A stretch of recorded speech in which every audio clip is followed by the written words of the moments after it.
Hey there. Welcome to Toy Talk with Mike and Chad, episode 26. I'm Mike. I'm Chad. And the toys that we're going to talk about today are your toys again. More new stuff for me. Yeah. Chad's hit a bit of a dry spell. Yeah. So you're just my... you're just reacting to my stuff now. I'm living through you vicariously is basically what's happening right now. Yeah, I think you're officially the Garth to my Wayne and stuff now. Yeah. We'll get that back in probably April. Yeah. So I'm happy to be co-host, but until you get some new toys, you're relegated to sidekick. That's okay. That's okay. Maybe the Robin to my Batman is... I'd go for that. Yeah. Dick Grayson though, right? Well, he's on the little shorts. Are you sure you want to go... Damien's probably got the coolest outfit, even if he's your least favorite. I'll go Damien then. Yeah. Okay, so yeah, toys to talk about. So I've got a few odds and ends that I bought at like GameStop and stuff since we last filmed. We went to a toy show last weekend, which we can talk about. And then just today I got a new box from Big Bad Toy Store. And I was going to try and not even open it at all until you came. You can't do that though. Yeah, I had to open it up and take a look. Oh yeah. Yeah, I have my buddy Brian at work. We used to hang out a lot more, but ever since the pandemic, I don't see him all that much. So we just converse through, MS Teams or I don't know. Is that common knowledge of what MS Teams is nowadays? Does everybody use that? I would hope so. I think it's become more of an industry standard over Zoom and like Zoom essentially, Skype, Zoom, whatever. So yeah, we video conference with each other, and we don't even work in the same department anymore. So now he's become my unboxing buddy. So whenever I get a new box, I'm always like, "Got a minute?" And he just watches me unbox my stuff. So I unboxed with Brian, but it's still pretty new. I haven't opened any of the actual toys out of the packaging or anything. I wouldn't have held that against you either way because it's exciting. Yeah. So where do we want to start? Is there any, before we do show and tell, any toy news? I know there was some new McFarlane Multiverse reveals. Yeah, they released a couple Build-A-Wave figures, which I don't know how I still feel on those. I'm processing like the Donna Troy wave. Yeah, is it Teen Titans or Outsiders or what's that wave kind of considered? I think it was the... Because it's Red Arrow or whatever he calls himself. Yeah. What is his other name? I can't even remember. I just looked at the pictures. I was trying not... Because I was figuring out if I was going to buy them or not. And so far, no. Maybe the Red Arrow, but... He looks like kind of a... I think his costume is kind of douchey anyway. Yeah. Like, he used to look like a proper superhero. Mm-hmm. But then they tried to make him hip, and he's got like a ball cap on backwards, and like sunglasses and a little goatee.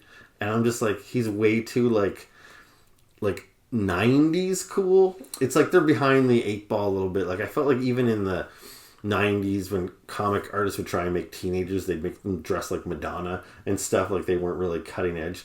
And when I see Red Arrow with his Limp Bizkit look, I'm like, it looks so lame. And the figure specifically, he's got these gigantic, like, old person, like, Ray-Ban, like, what do you call those? Aviators? No, they're like, what are those old people glasses that you put over your glasses? Like, blue blockers or something? Yeah, something like that. Like, he looks extra douchey in this figure, I think. Well, he reminded me, when I first looked at him, of that Simpsons character. The guy that went to live with them briefly.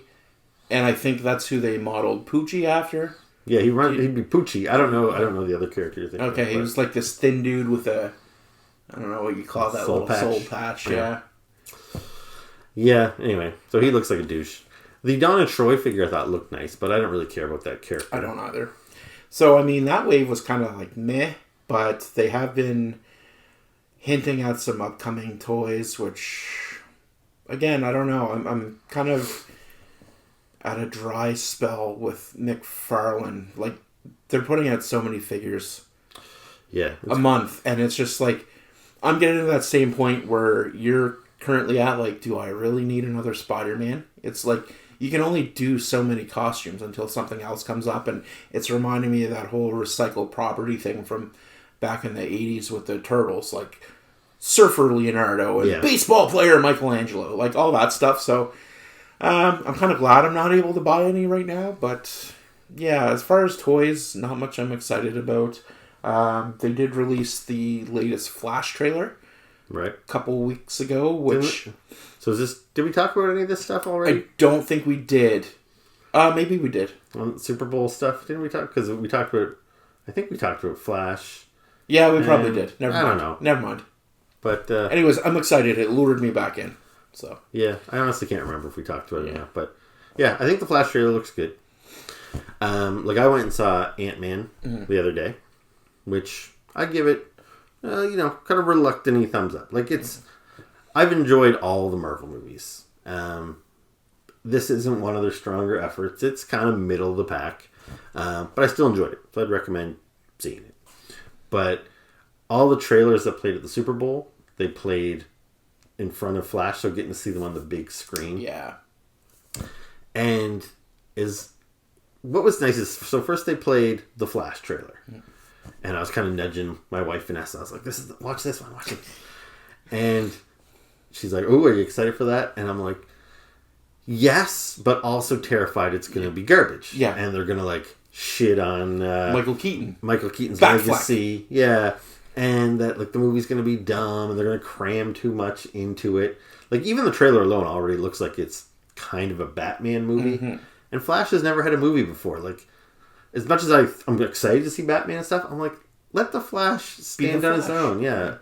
So that's been a problem with DC all along, is they're trying to keep up with Marvel and they're cramming too much in. I think if they had done one good solo Flash movie and fans liked it, then they could maybe do branch off Flashpoint. Yeah.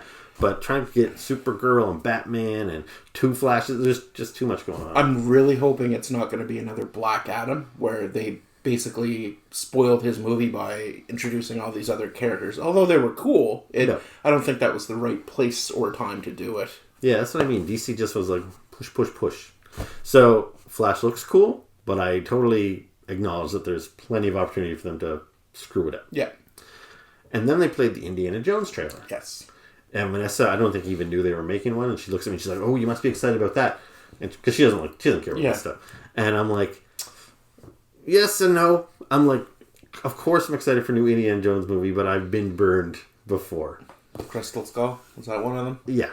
Crystal Skull. The other three, I hold Raiders of the Lost Ark and Last Crusade in a much higher regard than Temple of Doom, but Temple of Doom is still great. It's a good one. But yeah, Crystal Skull was just ugh.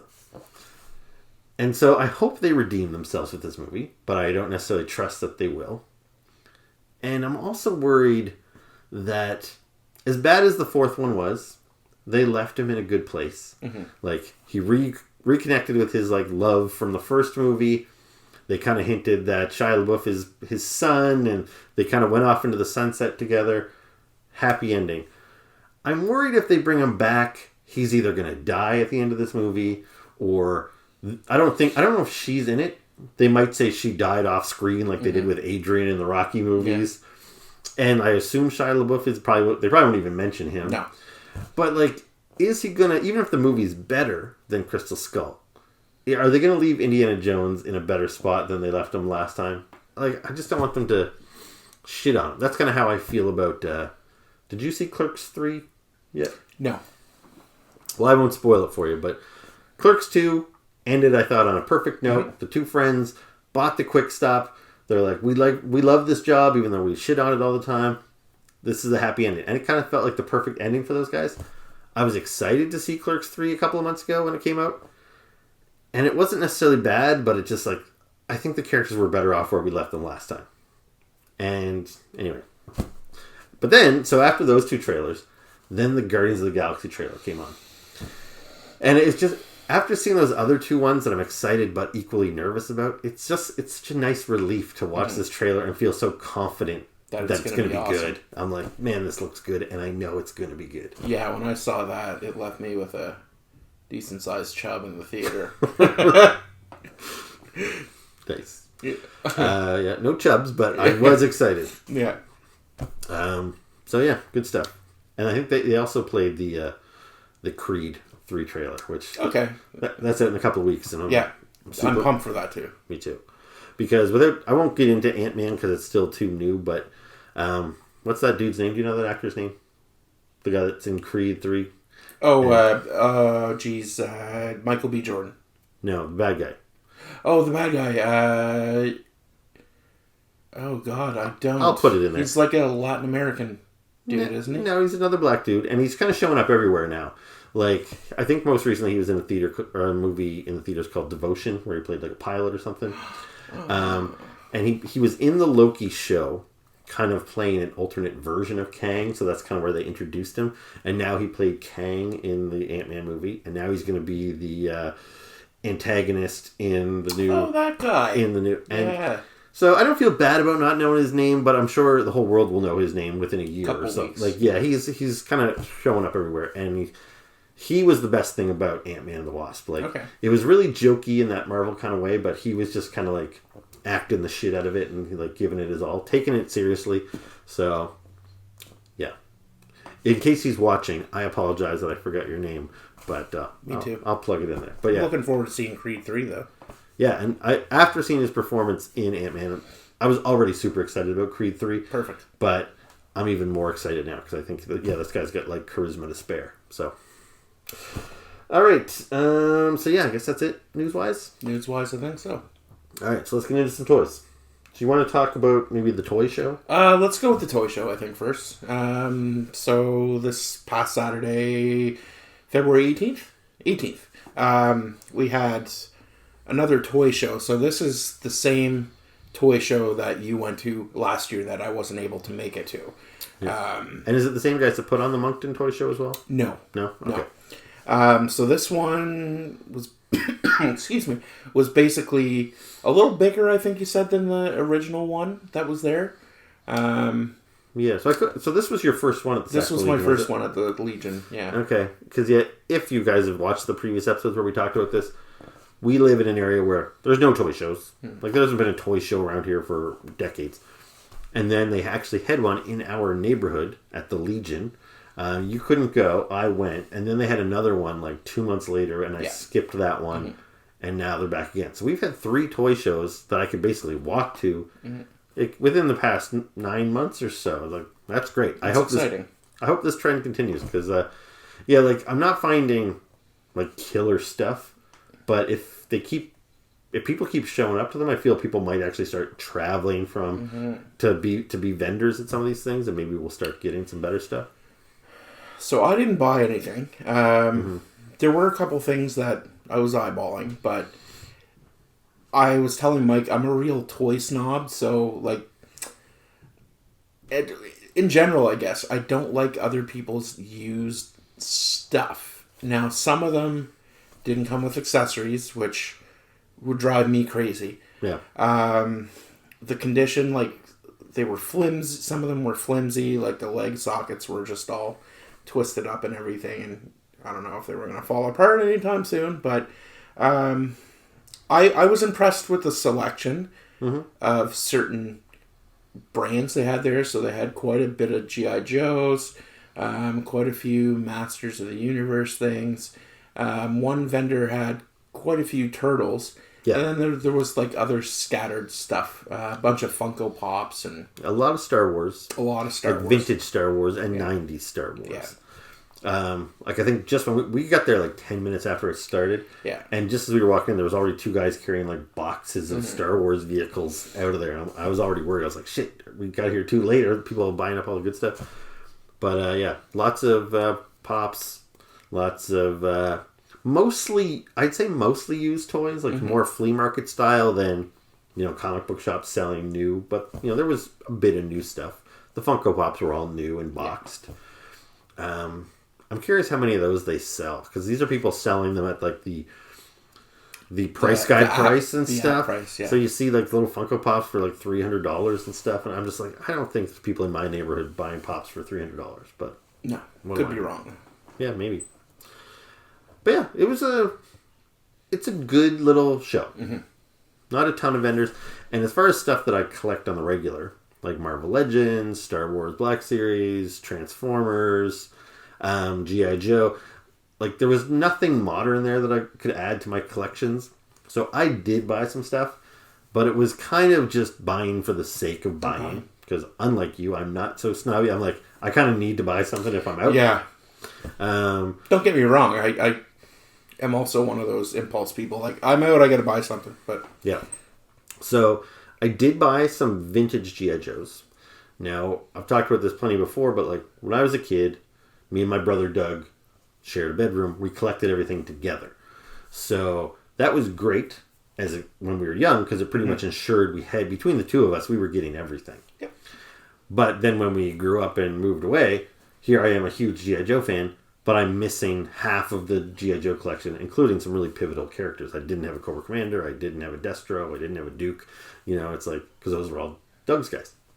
So, over the years, I've been filling in my vintage collection. It hasn't really been a priority for me. It's just like, if I find them and they're cheap, I fill them in. I do keep a list of who I need. So, there was quite a few people with some vintage Joes. Some of them had, I think, all the accessories, and they were little bags, and they were asking like $30, $40. And for me, I'm not interested at those prices. yeah. I'll buy loose guys with no weapons and stuff. I don't display them, so I don't really care. I just kind of like being able to check them off my list and say I finally have that. I have it. So I bought Crankcase, which was a vehicle driver from 1985. He came with the original Awe Striker. This guy with a little red mustache and stuff. I would show you on camera, but I actually put them away before I realized, just as you were showing up tonight, I was like, oh yeah, I should have showed them on camera. So I got Crankcase, and then I got Dodger. He's from 1987. He's one of the member of the Battle Force 2000. Do you know those guys at all? No idea. So in the year 1987, they thought, you know what, let's have a futuristic sub-team called Battle Force 2000, and they've got the technology of the future. And so they looked more like science fiction guys. They all had like ray guns and stuff. And they did have, each guy had a vehicle that was kind of like weird and space agey. And if you had all 6 vehicles, you could snap them together and make a futuristic base, which was kind of cool. But we only had 2 of the vehicles, so we didn't have the base. But we had all 6 guys. So again, I had 3 of them, and then Doug had the other 3. So to this day, I was missing half of Battle Force 2000. So I got one of them. So I got Dodger. And then the other 2 guys I got were 90s Joes. So I don't really have that attachment because neither me or Doug had these when we were kids. We stopped buying in like 1990. So yeah, I bought Night Creeper Leader from 1993 and Shebang from 1992. Right. Both ninja guys. So anyway, so not a bad little haul. And I didn't pay more than $5 for any of them. I think one of them might have been $2. The other 3 maybe $5. And surprisingly, a couple of them have loose legs, but most of them are actually like really tight, and like most of my vintage Joes are all broken up and busted up. But yeah, these guys are in really good shape. So, a couple other little Joes I bought were these 2 guys here. Oh, the Ugly Scarlet. Yeah, so these guys, my buddy Glenn was there, and he was selling G.I. Joes, and these ones they have like no accessories with them. And I think he said $3 each or 2 for $5. Yeah. Or something like that. So this Scarlet here, which is a really bland and boring and basically ugly figure, this is from the Rise of Cobra movie line. So it's supposed to look like actress Rachel Nichols. And when that movie came out, I kind of cooled it on buying G.I. Joes for a while. I bought at least one version of every character from the movie, because if you've seen the movie, I assume. Oh yeah. Yeah, like when they're training, they're wearing those gray camo outfits. So you could get like every character in their gray camo. And then when they went into the battlefield, they had their black like leathery outfits. So you could get all the characters like that. And then some of them had the accelerator suit, so then you could get them in the accelerator suit. And then they went to the Arctic, and some of them have their Arctic gear and stuff. So I was just like, okay, I'm not really... In the same way, I don't really care about MCU movie figures, even though I collect Marvel Legends, I steer towards the comic versions. Mm-hmm. I like the 80s version of the G.I. Joes, and I didn't really like these ones that look like Channing Tatum and stuff like that. So I was like, I'll buy 1 or 2 of them. So I bought the Rachel Nichols in the black leather outfit, and I never bought that one. But when I saw it there, and it was like, 2 for $5, I'm like, what the hell? At least now I can kind of check her off my list and add her to my collection. And then I just grabbed this Snake Eyes here, which I think was called City Strike Snake Eyes. I already have this figure with all of his gear and stuff, but it's a cool figure, so I thought, what the hell. I have some vehicles on display that are unmanned, because I like to display all my G.I. Joes standing up on their display bases. So since I have that little extra guy, I'll just stick him in one of my tanks or something. So yeah. Cool. And then the other thing I bought, so I did buy some DVDs. Both times I went to this toy show, there's some guy selling them. He's got a table with like PlayStation games and Blu-rays and stuff. And they're still new and all wrapped up. He's selling them for like $10, which in Canada, when new Blu-rays come up, they're usually $25 to $30. So I'm pretty sure these fell off a truck somewhere.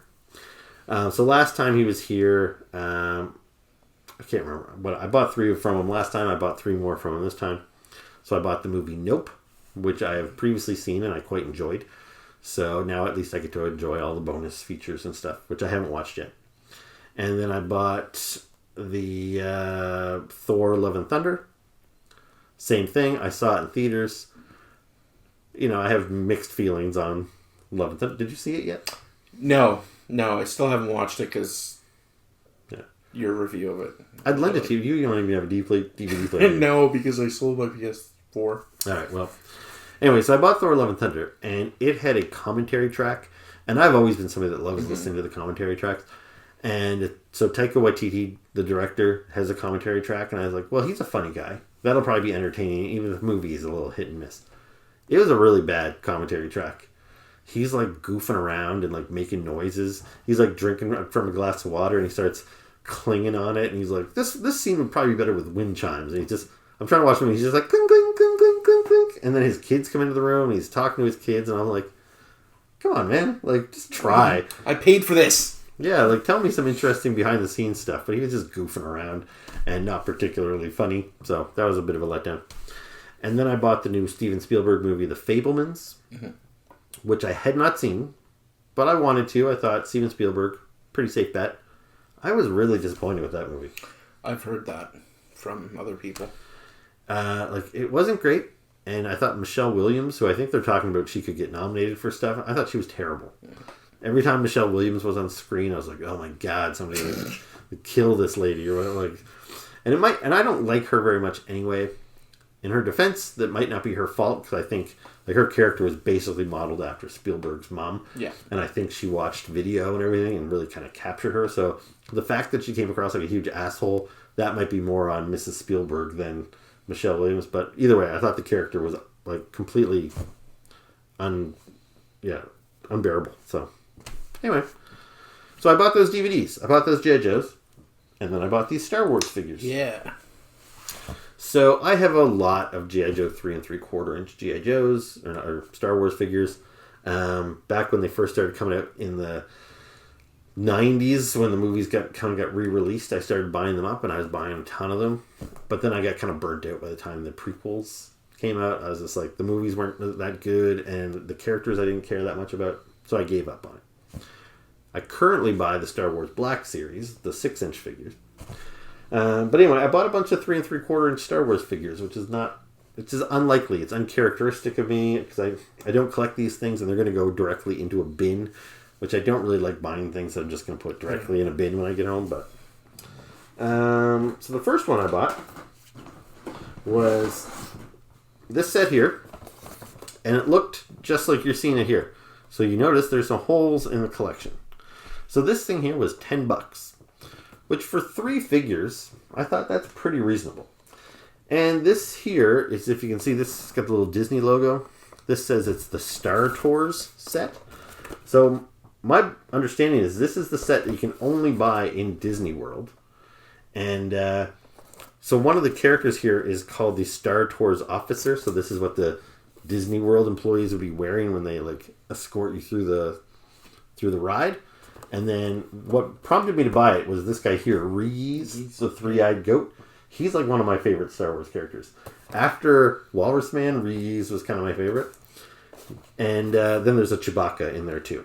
Now, I don't really care much about Chewbacca, because I have a few of them already. I have a bunch of Chewbaccas. Yeah. But this probably is the best Chewbacca I have in this scale.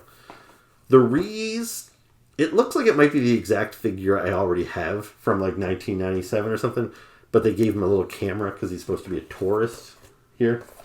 And then the Star Tour officer, he's obviously lame, but kind of neat. Like, that's not the kind of thing I would ever have been able to find around here. So I thought for $10 that was kind of a steal. Yeah. And it does come. The missing characters are these 2 white Ewok characters. So somebody decided to keep those, I guess. But I don't care about those guys anyway. And so yeah, I am going to open this up, throw it with this box, biff these figures into my bin. But still, for $10. Yeah, that is pretty cool. Yeah, I don't know.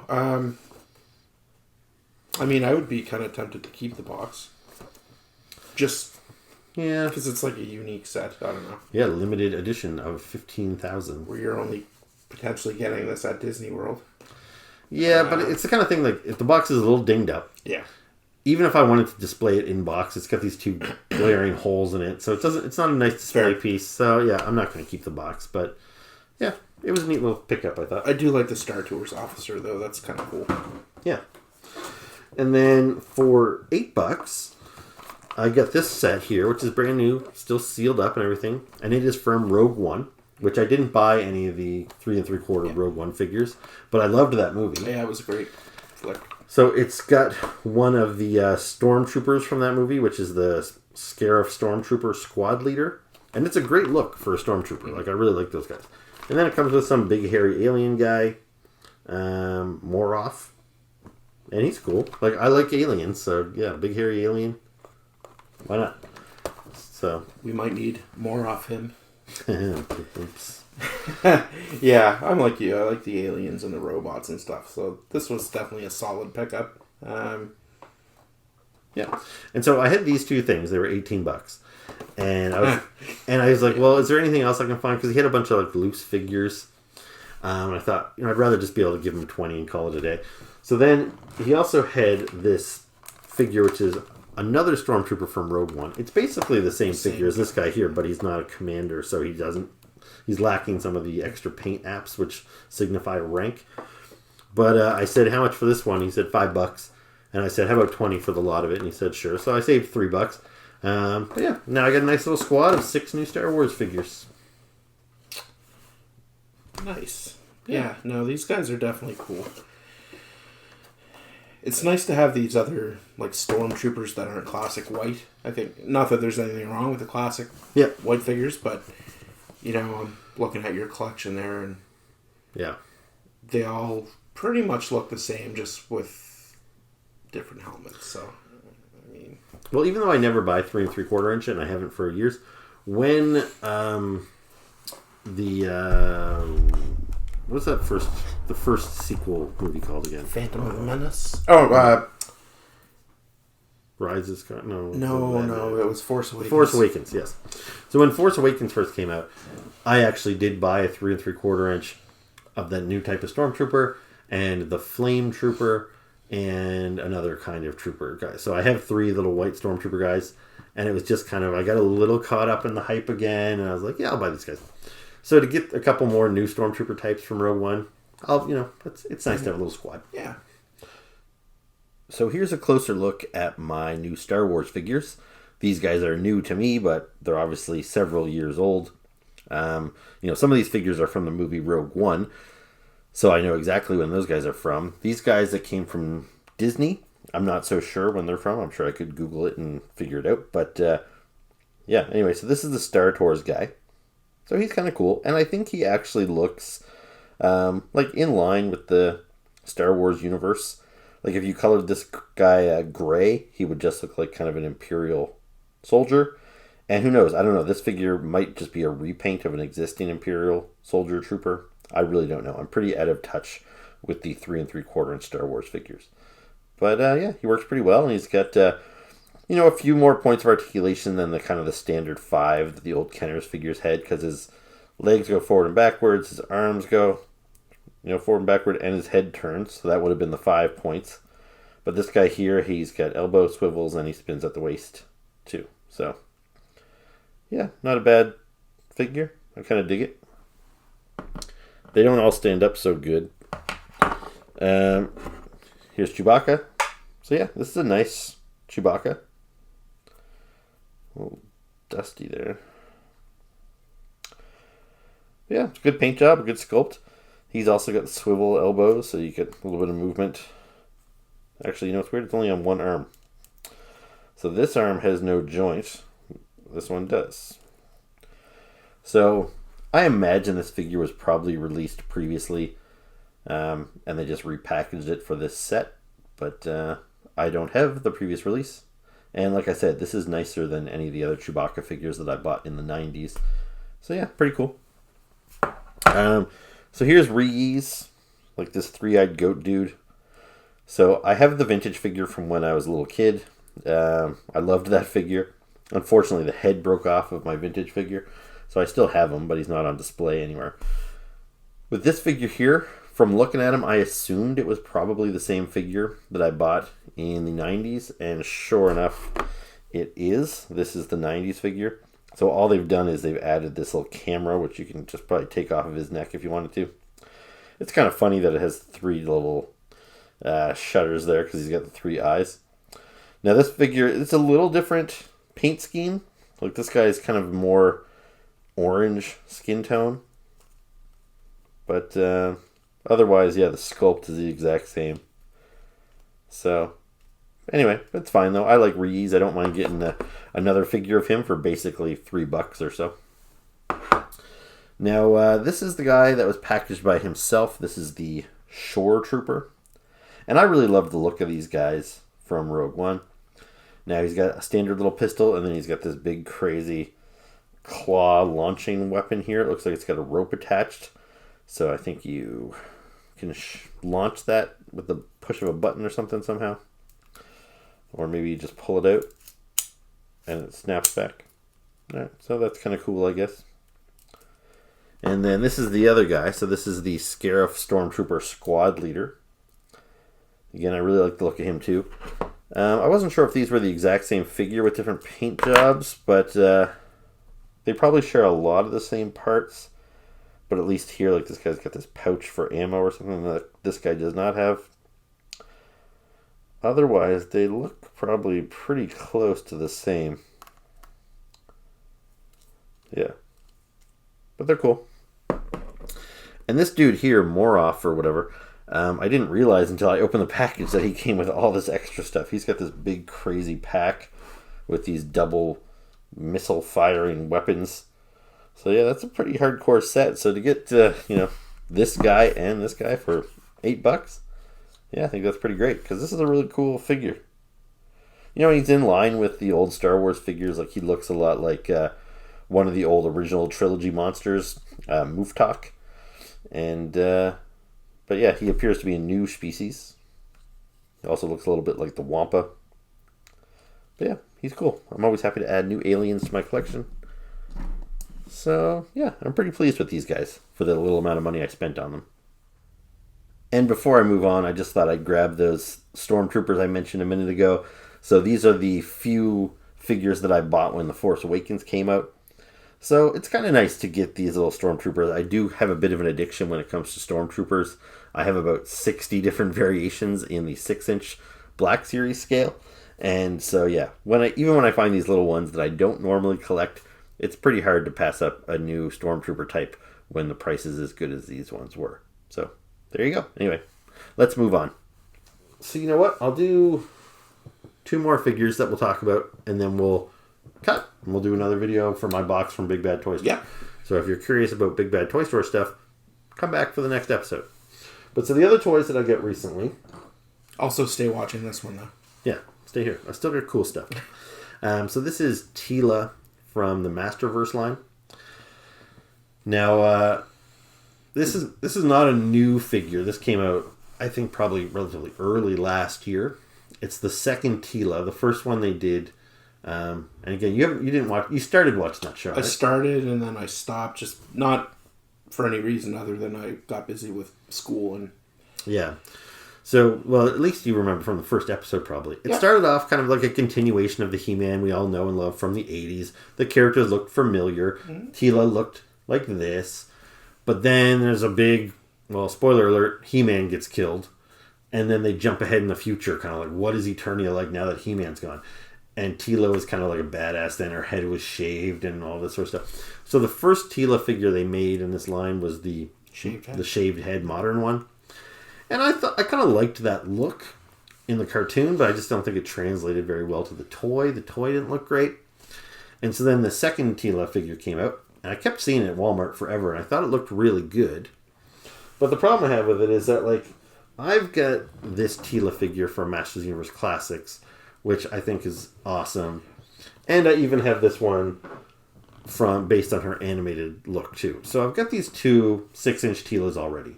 And I just couldn't really justify buying the new one priced at $35, like she has been. And just, she does have an alternate head, so she can look more like her. Right. More like those two. But anyway, then both me and my brother Doug had talked about like that Teela, because we're like, it looks pretty nice, but I'm not going to spend $35.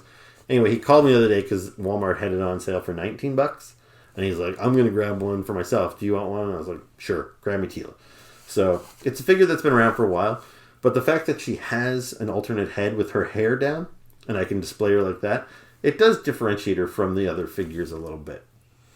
Now, I'm more partial to the animated one because that's what I would have grew up with and was introduced to Masters of the Universe.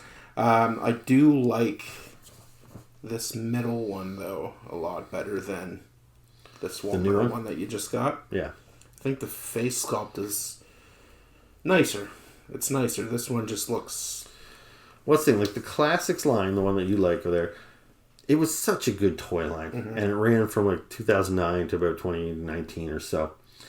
And so now when they're doing this new line, I think these new figures look cool, but I just have a hard time, like, they're not as good in my mind as the ones I already have. So why am I bothering? It's one thing if I'm upgrading my toys and buying characters that are better than the ones I had before, but I don't see the point in downgrading. So, but I do like this one. And as great as the Classics one were, their articulation is kind of limited. Yeah. And they were kind of expensive. Now, I'm never going to go into the sandbox and play with her or anything like that. But let's just say, my nephews come over and they want to play with my toys. I feel a lot better giving them this because it's got modern articulation. It wasn't, super expensive. It feels more like a toy than this one, which feels a little bit more like a collectible. So her head's super loose. Is that standard with this line? No, there was just some flaws throughout that line here and there. But anyway, Teela's pretty cool. So here's a closer look at the Revelation Teela figure. So as I said before, I think it's a pretty nice figure. Like if I didn't have any of the Classics figures, I'd be pretty stoked to be getting this line because they're well made. Sometimes they stray from the classic looks, but as long as they give us the classic looks as well. So, you could have bought that version 1 Teela with the shaved hair on one side and everything if you wanted something a little more modern and contemporary. But then the fact that they gave us this classic Teela in Wave 2, or in the latest wave anyway, it gives you nice options. And you can see there she's well articulated. She's got the double jointed knees. So, like, she can bend her knee, like, pretty much. Should be able to bend all the way back. I probably should have practiced that before I got on camera, because this part should go all the way back as well. But she's a little stiff, and I don't want to force it on camera and risk breaking anything. Let's see if I have more luck here. Yeah, there you go. So the leg comes pretty far back. Same thing with the elbows. They're double jointed. She's got that kind of ab crunch there. Moves well. You can see all the different joints on her arm. Swivels and ball joints and swivels on the leg and everything. Boot cut swivel. So yeah, very well articulated. She's got lots of accessories, at least all the accessories that she really needs. She's got a sword. She's got a shield. She had a couple of extra sets of hands. And then she also has the extra head, which I'll break out in a second. I actually prefer the alternate head, and that's how I'm going to display her in my collection. But I put this one on her for the close-up just because all the figures that we're going to compare her to have the similar hairdo with the hair pulled back with the little tiara or whatever. So this is the Classics version. So this is my preferred version. I just really like these classic figures. Now she does have, kind of a loose head, as Chad had mentioned. It's hard to get her to kind of stare forward, so that's a bit of a shame. Now this is the Filmation Teela that Super 7 put out. And, you know, it's a little more cartoon accurate, but there's something about the face on this one I don't love. Like, it's a little too flat. Like, she doesn't have any real profile to her face and stuff. I wish they'd done a better sculpt on that head. But, you know, it's still a pretty cool figure. And then just, while we're comparing Teela's, I'll grab my Origins figure. So this is another modern figure. You can buy these ones in stores right now. And these ones are kind of modeled after the old figures of the 80s. So there you go. There's at least some of the Teelas from my collection. And comparatively, you look at the heads, you know, they've all got the same style, but I actually do think this is maybe one of the weaker heads. And not that it's a bad head, it just doesn't look like Teela to me. But you can pop that off relatively easily. And then she's got this alternate version. And I like this one a lot. Because it's not a look we often see with Teela with all of her hair down. She looks a little angry. And so yeah, by putting that head on her, you know, I feel a little more justified adding her to my collection. Because, you know, she doesn't look as similar to these other figures anymore. And yeah, that look, as you saw earlier when I did a little cutaway, you know, it's right out of the animation. Because she took her hair down at one point in the show. And yeah, so it's screen accurate, well-made figure. I like it. All right, so one more figure we'll talk about for this episode. So I got a new Transformer that I was very excited about. So the comic books by IDW, I've talked about them plenty. They were great. They would often take toys and characters that I didn't care about, and they would elevate them by giving these characters like really interesting personalities and backstories. And there was a few characters that IDW created, so they weren't based on previous toys, and these characters became fan favorites, and then we all like wanted toys of these characters. And one of the coolest ones they came up with was Tarn, and he was the leader of the Decepticon Justice Division, which were a rogue group of Decepticons that hunted former Decepticons that have betrayed the Decepticon cause. Because in the comic books started out, you know, pretty much basically like the cartoon, like Autobots, Decepticons. They were at war. They were always fighting over something. And I guess they probably just thought, we can only tell this story so many times. And they get to a point where they made peace. And the Decepticons and Autobots were working together. But that obviously probably wouldn't be a super interesting comic book either. Yeah. So they had this other faction show up. And so all the Decepticons that we know and love, like Starscream and Megatron, that were now working with the Autobots, were now being hunted by these guys. So Tarn kind of became the big bad of the book for a while. And so yeah, we never got an official figure of him. Now there was a couple of the third-party companies that made Tarns. So I bought this Tarn, and this guy here probably cost me about $60, and he's about 3 inches tall. And it's a cool little Transformer, but it's almost like a different toy line than my Transformers over here, because he's so small. Like, he comes up to Megatron's knee, which he's not supposed to. He was supposed to be a big, huge robot in the comic book. So I bought him just for the sake of having him in my collection, but he's kind of a jokey looking thing when you see him next to my real Transformers. So anyway, Hasbro has finally given us our first ever official Tarn figure, which is super cool. And so you can see size-wise, he finally, like, he's twice as tall as this guy, so, you know, 6.5 inches tall or so. And he scales properly with the Optimus Primes and the Megatrons in my collection, so he looks like a big, badass guy. He's got, like, big cannon here. I love the triple treads along his shoulders that just make him look really... Yeah, because he's a tank, right? Yeah, some sort of weird Cybertronian tank. Now, I didn't collect the Transformer comics, so if they do reboot those with a new #1, I'm probably going to jump on board with that. So if you hear any talk of this, well, I hope so, because, like, yeah, I really, really liked the Transformer comics that IDW was doing, but they lost the license at the end of 2022, so now it's kind of up in the air. I think there's rumors that Marvel is going to take over the license, because they're the ones that did the Transformers comic books in the 80s. So we'll see. This is just a solid figure. Even the name Tarn is cool. Yeah. Now, if there's one little knock I could say about... So, one of the coolest aspects of him is his face. Is the Decepticon logo. Yeah. And you're like, how cool is that? How come nobody ever thought of that before? That seems such an obvious. Like, there should be an Autobot that's got the Autobot symbol face and a Decepticon with the Decepticon symbol face. But because this guy is such a devout Decepticon, took it very seriously, it just makes him seem that much more badass that he took that symbol and made it his face. But what's cool is it was kind of a mystery in the comic books. Like, who is Tarn? Like, is he a character that we should know? And it wasn't revealed until, spoiler alert, he was killed, that he was another character. And the Decepticon thing was just a mask. And this little figure, you can actually take his face off and you see the face of the character underneath. That one doesn't do that. Like, the Decepticon logo is just... It's so, I wish they did do this.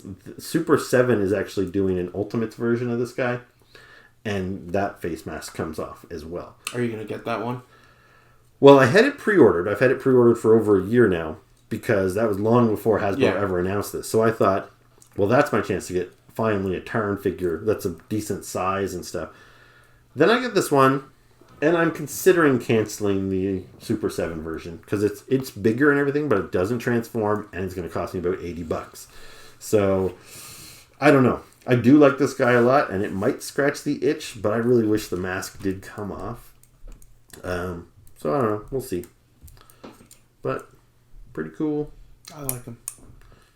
So, here's a closer look at Tarn.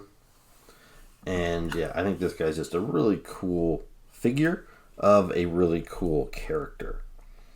And yeah, I just think he looks great. Now, one of those images that I took from the comic book there where you just saw his eyes kind of glowing through the mask, he's got the light piping on his head, so there's that kind of clear plastic there. So if you put him behind like a light source or under a light source, it should kind of help his eyes to glow. I don't know if that effect is really coming through here, but anyway, sometimes that works out really well. It doesn't seem to be working so good here. But, yeah, it would have been cool. Maybe if they had a bigger patch on the back of his head to allow light through. But anyway, I just really do love this head sculpt with the Decepticon logo as the face. And just for comparison, there is the standard Decepticon logo that all the Decepticons have on them. So you can see the similarities. And yeah, this guy's just a really cool design. Like, these triple treads along his shoulders just give him a really wide, menacing profile. Just really makes him look like a badass robot. And then it doesn't hurt to have this big double-barreled cannon that he carries around on his arm. And then I like these kind of knee pads that he's got. Chad knows that I like big feet on my toys so that they have a good solid base to stand on. And Tarn has some good solid feet. You see when you look at the back, he's a very clean figure. Like, there's not really any kibble hanging off of him. A lot of Transformers have a lot of extra junk. And he also doesn't have any hollow parts. Oftentimes you'll see the back of a Transformer's legs and it's all hollowed out. None of that on here. So, this is a really great looking toy. I would kind of compare it to the blaster figure that we got last year, in that it almost looks like it's a toy that doesn't transform because there's just no little indications, shortcomings that Hasbro often has to put into their Transformer, such as hollow parts and extra hanging off pieces to allow a toy to transform. This guy looks really, really clean. And yeah, I just think he's great. Now, just for comparison, here is the little third-party Tarn that I bought a couple of years ago, just because I really wanted to add this guy to my collection. So I can't remember exactly how much I paid for him, but like I said, I think it was expensive. These third-party ones always are. And there were, I think, 2 options to get a third-party Tarn. There was this little guy, and then there was another one. I forget which company made him, but they're not allowed legally to call them Tarn. So the other version was called Koltar, if you bought him online somewhere. I actually forget what this guy's name is. But anyway, the Koltar figure looked really nice, and it was probably equivalent to this figure in size, but it was probably about $200 or something. So yeah, this guy here is really cool, and you can see how they really stuck to the design, very faithful from the comic books and from the official release to the unofficial release. They haven't really changed much of anything. But I just want to show you how his mask comes off here, which is a feature that I think is really cool. You plug that out, and there you go. You get kind of a scarred head underneath. So I really do wish that this figure was able to do that. But you can see how that mask is kind of baked right in there. You can't pull that off. And yeah, he's well articulated too. Good posing, wide stance. Arms go all the way out like this. Head can turn all around. So like a really good figure. That's another problem that you have with a lot of Transformers is sometimes they're very rigid and stiff. Not so much modern Transformers, but back in the day, they hardly moved at all. But now this is like a full-on action figure. And just the last comparison I want to do is I mentioned that one of the things I like about this figure is that he actually seems like the proper size that the character was in the comic books, comparable to Optimus Prime and Megatron. So here are my Optimus Prime and Megatron. These are my main versions of these guys that I keep on my shelf. And you can see this guy is right in line with them. They're all about the same scale. But another thing I'll mention is if you look at these guys, like Optimus Prime has all this kind of junk hanging off of his back. He's got these kind of hollow legs that looks a little ugly there. The arms, he's got these extra bits hanging off his forearms there, which is kind of unnecessary. Megatron, they kind of disguised it so it looks like a jetpack, but he's got all that extra junk hanging off of his back that was not there in the cartoon. So that's what I'm talking about. Even I think these are both really great figures of these particular characters, but they have their shortcomings, and it's just kind of something you have to accept because they're transforming toys. But Tarn, there's really nothing that you have to look past. It's just a great figure. Anyway, that's all I really have to say about him. Yeah. All right. So I think that's maybe it for now. We'll wrap this up, and we'll shoot another episode with my box from Big Bad Toy Store. Let's do it. All right. So thank you very much for watching. I will probably post the next video a few days after this one, so hang tight for that. But yeah, thanks for watching. Make sure to like, subscribe, and leave us comments. We do enjoy interacting with you, and until next time. Yeah. Ciao. Keep collecting.